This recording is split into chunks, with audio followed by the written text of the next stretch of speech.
শুভ সকাল সব বন্ধুদের জানাচ্ছি আন্তরিক শুভেচ্ছা।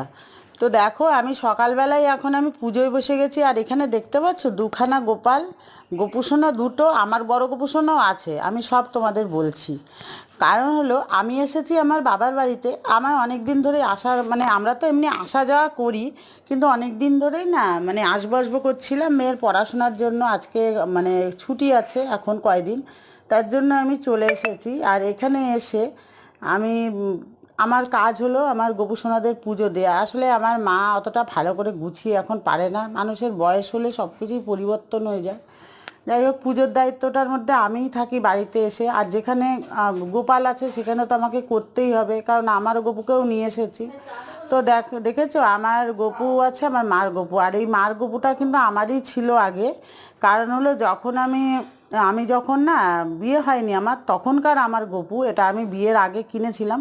জানি না কেন আমার গোপালকে পুজো করতে খুব ভালো লাগতো। আগাগোড়াই আমি ছোটোর থেকেই গোপালকে খুব পুজো করি, পুজো করার মনের ইচ্ছা ছিল। যাই হোক, আমি যখন একটু বড় হয়েছিলাম তখন আমি গোপালটাকে কিনেছিলাম। আমার হলো স্কুল লাইফে আমি গোপালটাকে কিনেছিলাম, তখনকার গোপাল। আর যেখানে গোপালকে প্রতিষ্ঠাতা করা হয় সেখানেই তো পুজোটা করতে হয় বলো। আমাকে বিয়ে হয়ে গেল, আমার তাও 20 বছর হতে চললো বিয়ে হয়ে গেছে, আমার মেয়েও বড় হয়ে গেছে, কিন্তু গোপাল কিন্তু আমি আনিনি। গোপালকে আমি রেখেই এসেছি, কারণ ওখানে প্রতিষ্ঠাতা হয়েছে। আর আমার গোপাল, আমি এর জন্যই আমি আবার গোপালকে নতুন করে আবার আমি গোপুকে কিনেছিলাম। যাই হোক, দেখো আমার গোপুসোনাদের পুজো দিচ্ছি। আর এখানে আসলে তো ফুলের অভাবই নেই, ফুলকে ফুল, অনেক রকম ফুল তোমাদের দেখাচ্ছি। আর ফুল দিয়ে পুজো দিতে কার না ভালো লাগে। আমার বাড়িতে নৈহাটিতে আমাকে ফুল কিনতে হয়, যেহেতু আমাদের বাড়ির ওই জায়গাটা না পুরো বাঁধানো।